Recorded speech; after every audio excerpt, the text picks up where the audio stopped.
wabarakatuh. Salam sejahtera untuk kita semua. Di sini kami dari kelompok 5 akan menyajikan materi tentang pemahaman dan pertimbangan auditor atas sistem pengendalian internal atau dapat disingkat SPI. Anggota kelompok 5 itu terdiri dari saya sendiri, Nurul Lamsari sebagai moderator. Selanjutnya ada teman saya bernama Elisa Suzana Harahap dan Syashabila Aulia Lutfia. Baiklah, materi pertama akan dijelaskan oleh teman saya Elisa Suzana Harahap. Kepada saudari Elisa Suzana Harahap saya persilahkan. Baik, saya Elisa Suzana Harahap akan membahas materi yang pertama, yaitu pertimbangan atas pengendalian intern dalam audit laporan keuangan. Nah, dalam materi ini terdapat 5 poin penting. Yang pertama, seksi ini memberikan panduan tentang pertimbangan auditor atas pengendalian intern klien dalam audit terhadap laporan keuangan berdasarkan standar auditing yang berlaku dan ditetapkan dalam Ikatan Akuntansi Indonesia. Kemudian yang kedua, dalam semua audit, auditor harus memperoleh pemahaman tentang pengendalian intern yang memadai untuk merencanakan audit dengan melaksanakan prosedur untuk memahami desain pengendalian yang relevan dengan audit atas laporan keuangan dan apakah pengendalian intern tersebut dioperasikan atau tidak. Kemudian yang ketiga, auditor menaksir resiko pengendalian untuk asersi yang terdapat dalam saldo akun, golongan transaksi, dan komponen pengungkapan dalam laporan keuangan. Kemudian yang keempat, setelah memperoleh pemahaman dan menaksir resiko pengendalian, auditor dapat mencari pengurangan lebih lanjut tingkat resiko pengendalian taksiran untuk asersi tertentu. Kemudian yang kelima, auditor menggunakan pengetahuan yang dihasilkan dari pemahaman atas pengendalian intern dan tingkat resiko pengendalian taksiran dalam melihat, menentukan sifat, saat, dan luas pengujian substantif untuk asersi laporan keuangan.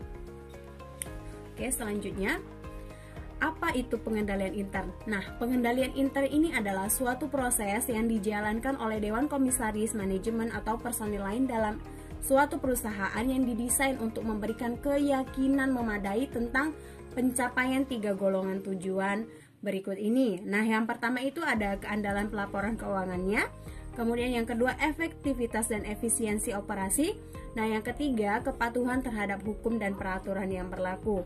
Nah, selanjutnya yaitu tujuan pelaporan keuangan. Nah, pengendalian yang relevan dalam suatu audit adalah berkaitan dengan tujuan entitas dalam membuat laporan keuangan bagi pihak luar yang disajikan secara wajar sesuai dengan prinsip akuntansi yang berlaku umum di Indonesia atau basis akuntansi komprehensif lain selain prinsip akuntansi yang berlaku umum di Indonesia. Oke, baik. Selanjutnya itu penerapan komponen terhadap audit laporan keuangan. Nah, dalam SPI atau standar pengendalian internal itu terdapat 5 komponen. Yang pertama itu lingkungan pengendalian, yang kedua penilaian resiko, yang ketiga aktivitas pengendalian, yang keempat informasi dan komunikasi, kemudian yang terakhir pemantauan atau monitoring.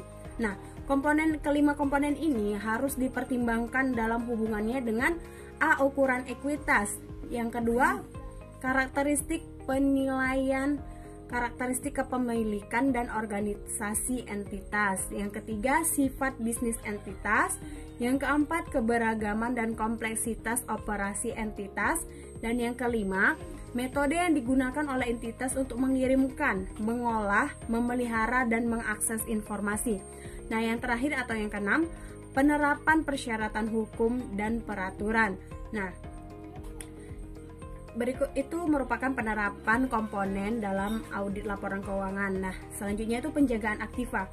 Pengendalian terhadap penjagaan aktiva dari pemrolehan, penggunaan, atau penjualan ataupun penghentian pemakaian yang tidak diotorisasi mungkin mencakup pengendalian yang berkaitan dengan tujuan pelaporan keuangan dan operasi. Nah, sekian materi yang saya sampaikan. Selanjutnya saya kembalikan kepada moderator. Terima kasih. Baiklah, terima kasih kepada teman saya, saudari Elisa Suzana Harahap yang telah menjelaskan materi pertama. Selanjutnya materi kedua akan dijelaskan oleh teman saya, Syashabila Aulia Lutfia. Kepada saudari Syashabila Aulia Lutfia saya persilahkan. Saya Syashabila Aulia Lutfia akan membahas tentang pertimbangan pengendalian intern dalam perencanaan audit. Pokok pembahasan pertama itu adalah pemahaman pengendalian intern. sebagai seorang auditor, dalam memahami pengendalian intern yang harus dilakukan itu pertama harus mempertimbangkan tipe salah saji yang mungkin akan terjadi dan juga faktor yang mempengaruhi desain penguji substansif. Pengetahuan ini dapat diperoleh melalui pengalaman atau audit sebelumnya dan juga dapat diperoleh melalui industri yang menjadi tempat beroperasinya entitas tersebut. Dan yang kedua yang bisa dilakukan itu auditor harus mempertimbangkan taksiran mengenai resiko bawaan, materialitas, kompleksitas, dan juga kecanggihan operasi. Dan kita juga auditor juga harus melihat apakah sistem pengendalian informasi itu masih berbasis manual atau sudah berbasis komputer. Bahasan selanjutnya adalah tentang komponen pengendalian intern. Dalam pengendalian intern itu terdiri dari 5 komponen. Yang pertama adalah lingkungan pengendalian, di mana lingkungan pengendalian ini merupakan dasar dari seluruh komponen yang ada dan juga akan menciptakan disiplin dan juga struktur dalam suatu organisasi. Lingkungan pengendalian juga akan menentukan corak dari suatu perusahaan atau organisasi dan juga akan memberikan kesadaran pengendalian kepada orang-orangnya atau para pelaksananya. Yang kedua adalah penaksiran resiko. Jadi dalam penaksiran risiko akan dilakukan pengidentifikasian, analisis, dan juga manajemen risiko yang relevan dengan penyusunan laporan keuangan. Dan juga harus sesuai dengan prinsip akuntansi yang berlaku di Indonesia. Sebagai contoh, mempertimbangkan suatu transaksi yang mungkin tidak dicatat pada suatu periode tertentu. Yang ketiga adalah aktivitas pengendalian. Jadi aktivitas pengendalian ini adalah prosedur atau kebijakan yang akan membantu memastikan apakah arahan dari manajemen sudah dilaksanakan atau belum. Yang keempat adalah informasi dan komunikasi. Informasi ini relevan dengan laporan keuangan, yaitu tentang sistem akuntansi. Sedangkan komunikasi itu akan memberikan pemahaman peran dan tanggung jawab individu yang berkaitan dalam pengendalian intern. Dan yang terakhir adalah pemantauan. Jadi pemantauan ini adalah suatu tanggung jawab penting yang harus dilakukan dalam manajemen. Jadi di sini manajemen harus memantau apakah pengendalian sudah dijalankan atau dioperasikan sesuai dengan harapan sebelumnya. Berikutnya itu adalah tentang prosedur untuk memperoleh pemahaman. Jadi seorang auditor itu harus melakukan prosedur untuk memberikan informasi yang memadai tentang pengendalian intern yang relevan dengan 5 komponen yang sudah kita bahas sebelumnya. Informasi itu juga bisa kita dapat melalui pengalaman atau audit sebelumnya. Yang pertama yang bisa kita lakukan adalah meminta keterangan dari pihak manajemen, supervisor, dan personal staff. Yang kedua, inspeksi dokumen dan catatan entitas. Dan yang ketiga itu adalah mengamati kegiatan dan aktivitas dari entitas tersebut. Pembahasan terakhir dari saya adalah dokumentasi pemahaman. Jadi auditor itu harus mendokumentasikan pemahaman pengendalian intern yang diperolehnya untuk merencanakan audit. Bentuk dan isi dari dokumen itu tergantung atau sesuai dengan ukuran dan kompleksitas entitas tersebut. Dapat kita lihat di slide, jika ukurannya besar dan kompleks, bisa menggunakan bagan alir atau flowchart, kemudian kuesioner atau tabel keputusan. Dan jika ukurannya kecil, dia hanya menggunakan memorandum. Terima kasih kepada teman saya, Saudari Sashabila Aulia Lutfi yang telah menjelaskan materi kedua.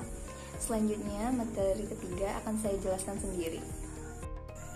Baiklah, selanjutnya materi ketiga akan saya jelaskan, yaitu tentang pertimbangan atas pengendalian intern dalam penaksiran resiko pengendalian. Jadi, menurut SA seksi 326 PSA nomor 7, bukti audit menyatakan bahwa hampir semua pekerjaan auditor independen dalam membentuk pendapatnya atas laporan keuangan terdiri dari pemerolehan dan evaluasi bukti audit tentang asersi dalam laporan keuangan. Asersi ini terkandung dalam saldo akun, golongan transaksi, dan komponen pengungkapan dalam laporan keuangan, dan digolongkan ke dalam 5 golongan utama. 5 golongan utama itu yaitu yang pertama itu keberadaan dan keterjadian, yang kedua itu kelengkapan, yang ketiga hak dan kewajiban, yang keempat penilaian dan alokasi, yang kelima adalah penyajian dan pengungkapan. Penafsiran resiko pengendalian sendiri itu berarti proses evaluasi efektivitas suatu pengendalian intern entitas dalam mencegah atau mendekati salah saji material dalam laporan keuangan. Resiko pengendalian harus ditaksir menurut asersi laporan keuangan. Selanjutnya, dalam mengidentifikasi pengendalian yang relevan dengan asersi laporan keuangan tertentu, auditor harus mempertimbangkan bahwa pengendalian dapat mempunyai dampak pervasif ke banyak asersi atau berdampak khusus ke asersi individual, tergantung dari sifat komponen pengendalian intern tertentu yang terkait. Pengendalian dapat bersifat langsung maupun tidak langsung berkaitan dengan asersi. Jadi, semakin tidak langsung hubungan tersebut, semakin kurang efektif juga pengendalian tersebut dalam mengurangi risiko pengendalian untuk asersi tersebut. Auditor menggunakan tingkat risiko pengendalian taksiran bersama dengan tingkat risiko bawaan taksiran untuk menetapkan tingkat risiko deteksi yang dapat diterima untuk asersi yang tercantum dalam laporan keuangan. Baiklah, sekian presentasi dari kelompok kami. Jika ada salah kata, kami mohon maaf, karena sesungguhnya manusia adalah tempatnya salah. Terima kasih juga atas perhatian teman-teman karena telah melihat video ini sampai habis. Tetap jaga kesehatan. Semoga kita selalu diberikan kesehatan oleh Allah Subhanahu wa Ta'ala. Tetap patuhi protokol kesehatan. Hindari kegiatan di luar rumah. Stay healthy, stay at home, and stay with me. Assalamualaikum.